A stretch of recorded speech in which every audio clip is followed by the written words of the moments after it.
नमस्कार दोस्तों, मेरा नाम निपुन जोशी है और आज इस वीडियो में हम लोग मंडेन ज्योतिष में जो भी जियो पॉलिटिकल इवेंट हो रहे हैं उसको अगर आपको ग्रहों से कनेक्ट करना हो तो किस तरीके से करा जा सकता है, आज इस वीडियो में हमारी उस विषय में चर्चा होगी।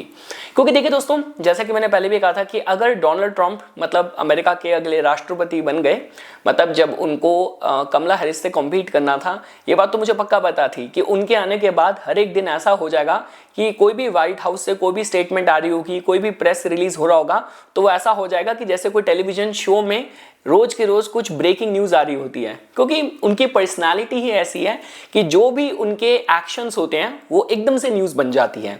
तो जिसकी वजह से अभी पूरा जो फोकस है वो यहीं पर है। इससे पहले देखिए जो बाइडेन भी थे, न्यूज आती थी पर इतनी ज्यादा अमेरिका से नहीं आती थी। तो देखिए दोस्तों, आज इस वीडियो में मैं आप लोगों के साथ एक सीरियस विषय पे बात करूंगा। क्योंकि देखिए दोस्तों, ये जो इजराइल और जो ये हमास का जो कॉन्फ्लिक्ट है जो कि लंबे समय से चलता आ रहा है, ऑलमोस्ट 1.5 साल हो गए हैं और अब यहां तक हो गया है कि डोनाल्ड ट्रंप ने हाल फिलहाल में ही एक अल्टीमेटम सा दे दिया है कि सारे हमास फाइटर्स को कि अगर इन्होंने जितने भी हॉस्टेजेस इन्होंने अपने पास रखे हैं इजराइल के, अगर उन्होंने इन सबको शनिवार के नून तक, मतलब दिन के मध्य तक, दोपहर तक अगर इन्होंने उनको रिलीज नहीं करा तो as per the statement used by Donald Trump कि हेल विल ब्रेक लूज, कि मतलब एकदम एक ऐसा आपको रिस्पॉन्स मिलेगा कि जो आपको पूरी तरीके से हिला के रख देगा। अब देखिए दोस्तों, अब ऑब्वियसली बीइंग एन एस्ट्रोलॉजर, चाहे मेरी अपनी पर्सनल लाइफ की बात हो, चाहे क्लाइंट्स की बात हो, चाहे जियोपॉलिटिकल डेवलपमेंट हो, जब भी ऐसे कुछ अल्टीमेटम, ऐसे कोई खबर सुनने में आती है, एकदम से ध्यान जाता है कि यार उस दिन ग्रह की स्थिति क्या होगी। और आप हैरान होंगे, जब मैंने उस दिन का गोचर देखा तो देखिए गोचर के सूर्य देवता तो अभी शनि देवता से युक्त तब तक हो चुके होंगे कुंभ राशि में।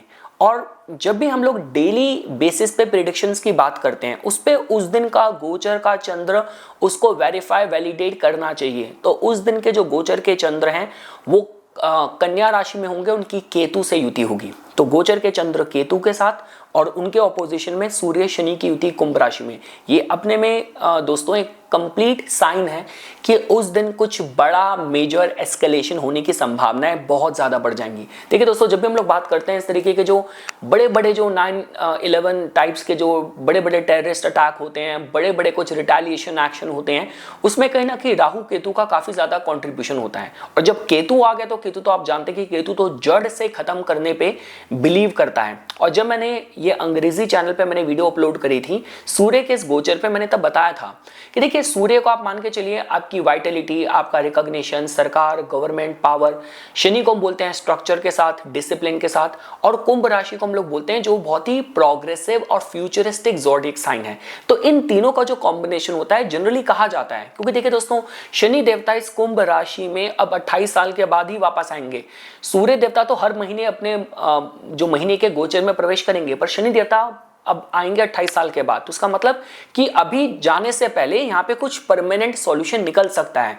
क्योंकि देखिए दोस्तों, अपने इस दूसरे टेन्योर में जब से डोनाल्ड ट्रंप आए हैं वो तब ये तक उन्होंने बोलना शुरू कर दिया कि भाई आप गाजा हमको दे दो, हम इसको रीडेवलप करेंगे, हम इसका डेवलपमेंट करेंगे और उसके बाद इसको बिल्कुल एक वर्ल्ड क्लास सिटी बना सकते हैं। तो मतलब अब जो जितने भी ग्लोबल लीडर्स हैं, कोई भी इस तरीके से बात नहीं कर रहा कि इमीडिएट सॉल्यूशन, हर कोई अब परमानेंट सॉल्यूशन को ढूंढ रहा है। तो जिस वजह से देखिए दोस्तों, और अगर आप डोनाल्ड ट्रंप की बात करते हैं, उन्होंने अपनी ये टेन्योर स्टार्ट होने से पहले ही उन्होंने जो जो भी प्रॉमिस करे थे वो उसको डिलीवर कर रहे हैं। उन्होंने कहा था कि जितने भी, जो अमेरिका में एक टर्म यूज होता है फॉरेन एलियन, मैं जैसे ही प्रेसिडेंट बनूंगा सबको वापस भेजना शुरू कर दूंगा, मैं यहाँ पे टैरिफ लगा दूंगा, मैं ये चीज कर दूंगा। और इन अ वे वो जो भी उन्होंने कहा था वो करते भी दिख रहे हैं। तो जिसकी वजह से देखिए दोस्तों, शनिवार का जो दिन है थोड़ा सा गंभीर और थोड़ा सा सेंसिटिव रहने वाला है। और मैं जो भी बोल रहा हूं आपको प्रॉपर एस्ट्रोलॉजिकल एक्सप्लेनेशन के साथ ही बताता हुआ आगे चल रहा हूं। अब देखिए दोस्तों, इसके बाद अब चूंकि मुझे लगा कि भाई देखिए, अब मैं सिर्फ इतनी सी बात कह के अगर वीडियो समाप्त कर दूंगा तो आप लोगों के लिए भी इतना ज्यादा इंफॉर्मेशनल नहीं रहेगा। तो मैंने क्या सोचा कि मैं ऐसा करूंगा कि अब देखिए जितने भी हम लोग वर्ल्ड इकोनॉमी में और जिस भी तरीके से जो मेजर प्लेयर्स हैं, जो मेजर हैवी कंट्रीब्यूटर्स हैं, हम एक एक करके उन देशों को लेंगे जो भी उनकी मार्केट में छवि है, जो भी उनका मेजर, जो उनका दुनिया को कंट्रीब्यूशन है और ग्लोबल जीडीपी में जो कंट्रीब्यूशन है, उन सब के हिसाब से उस देश की जो छवि है और उसके जो मंडेन में, जो उनके चार्ट में जो ग्रहों की स्थिति है, उनको किस तरीके से कनेक्ट करा जा सकता है, अब इस वीडियो में हम लोग आज वो करेंगे। और सबसे पहले जो मैंने 2 कंट्रीज सिलेक्ट करी हैं इस एक्सप्लेनेशन के, वो मैंने यूएसए और मैंने चाइना सिलेक्ट करी है। आपको जल्दी समझ आ जाएगा मैं क्या एक्सप्लेन करने वाला हूं। तो देखिए दोस्तों, अगर हम लोग यूएसए की बात करें, देखिए हम सब जानते हैं कि इसको लेके कोई एग्जैजरेशन नहीं होगी कि अमेरिका को वॉर कितनी ज़्यादा पसंद है।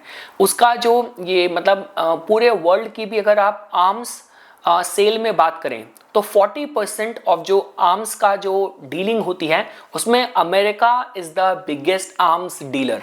तो इस समय कहीं भी दुनिया में कहीं पे भी कोई लड़ाई हो रही है, कोई विद्रोह हो रखा है, कहीं वॉर चल रही है, तो काफ़ी हाई पॉसिबिलिटी होगी कि उसमें जो भी गन्स फायर करी जा रही होंगी, हाई पॉसिबिलिटी कि शायद वो अमेरिकन मेड ना हो।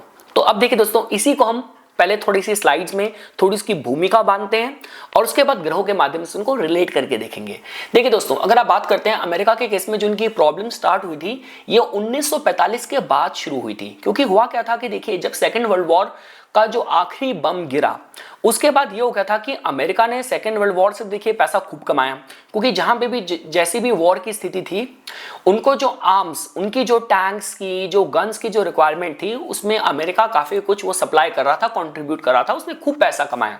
लेकिन अब जब वॉर ही एकदम से खत्म हो गई, आपने सारी अपनी इंडस्ट्री एस्टैब्लिश कर दी, लोगों को आपने हायर कर लिया, लोगों को आप वेतन दे रहे हैं, एकदम से अब आपका बिजनेस तो बंद हो जाएगा। तो उसका मतलब ये कि भाई पैसा तो सबको चाहिए, और अमेरिका के केस में वॉर चलती रहनी चाहिए। तो उनको फिर ऑल्टरनेटिव मार्केट्स ढूंढनी थी, जहां पे अगर वॉर है तो सही है, नहीं है तो उसको ट्रिगर करो, और जो गन्स की और जो भी डिफेंस रिक्वायरमेंट है उसको फिर सप्लीमेंट करो, उसको सप्लाई करो।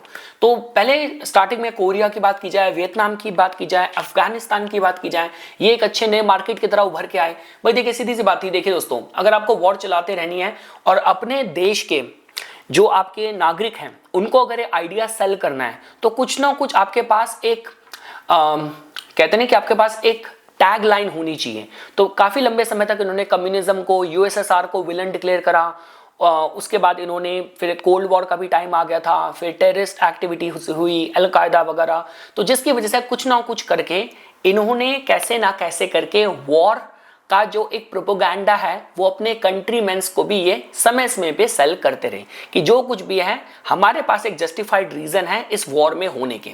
इसके बाद देखिए दोस्तों, अगर आप बात करते हैं ये जो 9/11 का जो अटैक हुआ था, उसके बाद भी अगर आप बात करेंगे तो सितंबर 12 को ही 2001 में लॉकहीड मार्टिन के जो शेयर थे वो 30% से बढ़ गए थे।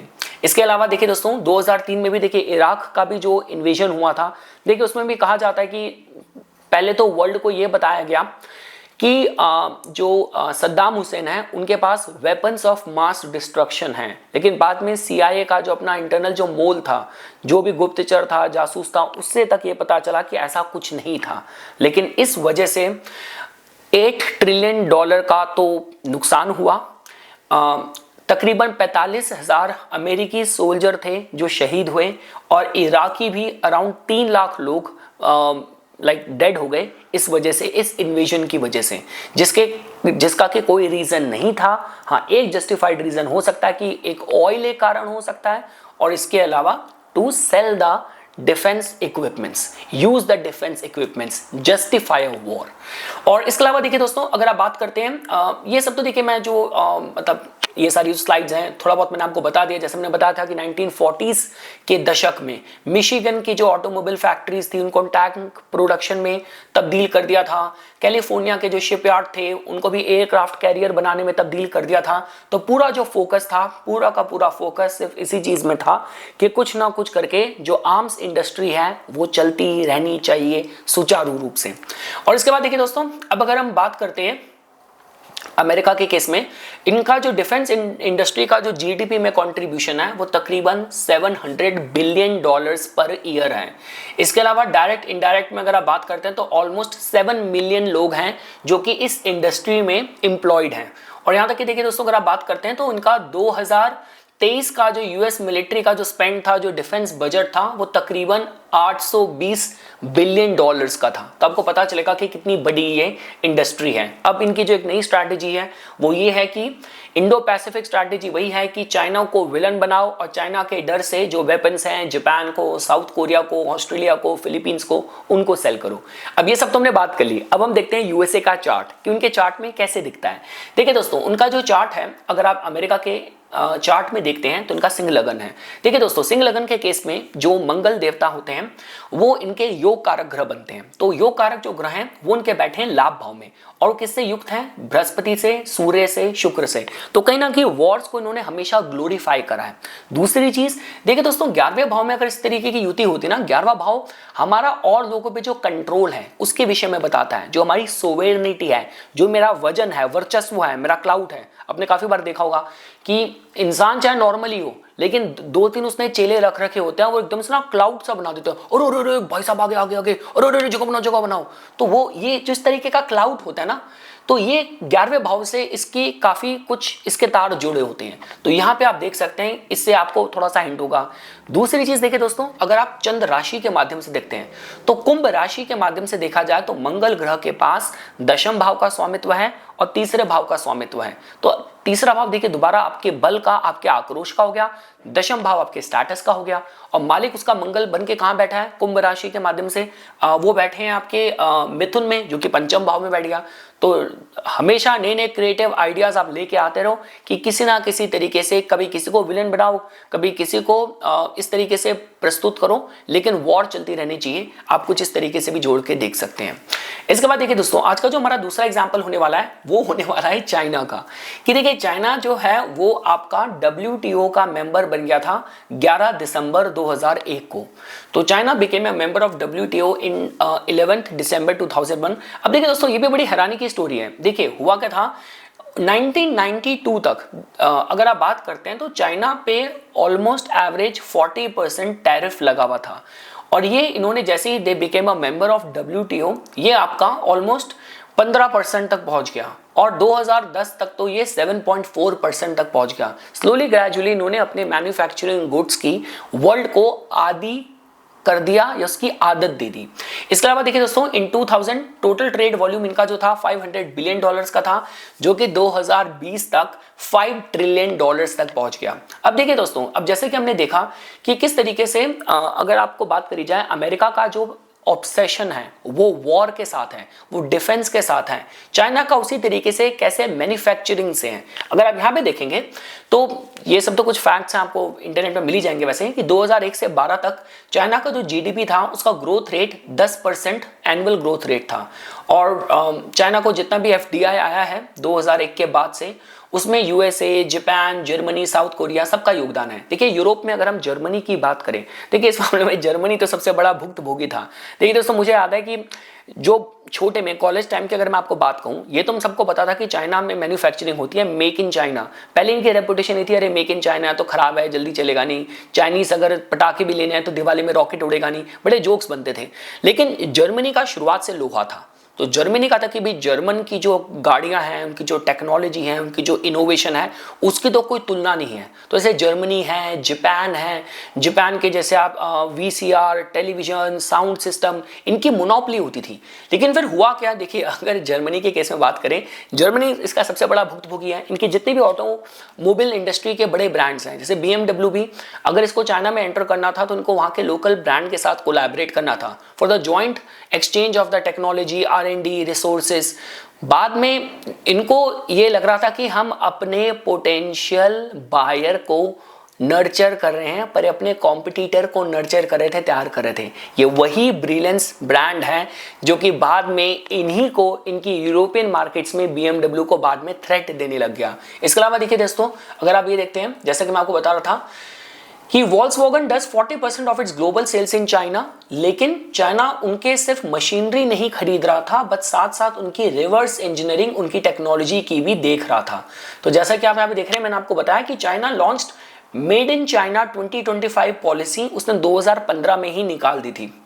And to achieve self efficiency in high end technology, What started as buying machinery and parts from Volkswagen, today the Chinese companies like BYD and NIO are competing on global EV markets with Volkswagen। तो मतलब कि सारे जो brands हैं which कहीं ना कहीं इन लोगों ने चाइना से मैन्युफैक्चरिंग के पार्ट्स ले रहे थे, जिसको जर्मनी एक अपनी पोटेंशियल बायर्स एक मार्केट देख रहा था, पर वही वो आगे जाके उनको compete करना उन्होंने शुरू कर दिया। अब देखिए दोस्तों, अब हमें कहीं ना कहीं देखिए हमारा काम इसका मतलब आपका जो बिजनेस का कॉमर्स का नहीं है, हमारा काम ग्रहों से है। ये मैं आपको बस एक भूमिका बना के दे रहा था कि अगर इस तरीके से हम देखते हैं तो उनके चार्ट में कैसे देखा जा सकता है। देखिए दोस्तों, बियॉन्ड एनी डाउट इनके चार्ट में आपको उतना एग्रेशन वैसे नहीं मिलेगा। ठीक है, एग्रेशन तो आपको कहीं ना कहीं अपने को बिल्कुल भी इतना पिछलगू नहीं दिखाना कि अगर आपको लोग हल्के में लेने लग जाएं, तो थोड़ा बहुत आपको बीच में मसल दिखानी पड़ती है। लेकिन अगर आप वैसे बात करते हैं तो इनके केस में इनके चार्ट में जो मर्केंटाइल एनर्जी है, जो कॉमर्स ट्रेड वाली एनर्जी है, वो ज्यादा मजबूत है। अगर आप यहां पे देखते हैं, मंगल इनके सप्तम भाव में ही कमजोर बैठे हैं, लेकिन अगर आप देखेंगे नवम स्थान में और 12वें भाव में। ठीक है, जब भी हम आपके मैन्युफैक्चरिंग की बात करते हैं अष्टम भाव पे जोर देते हैं, जब हम इंपोर्ट एक्सपोर्ट और ट्रेड की बात करते हैं, इंपोर्ट एक्सपोर्ट स्पेशली बात करते हैं, नवम भाव 12वां भाव बहुत महत्वपूर्ण भूमिका अदा करता है। 12वें भाव में इनके बृहस्पति बैठे हैं स्वराशिस्त होकर। अगर आप इनके नवम भाव में देखते हैं तो वहां पे बुध व्यापार के कारक उच्च के होकर बैठे हैं, सूर्य के साथ युक्त हैं।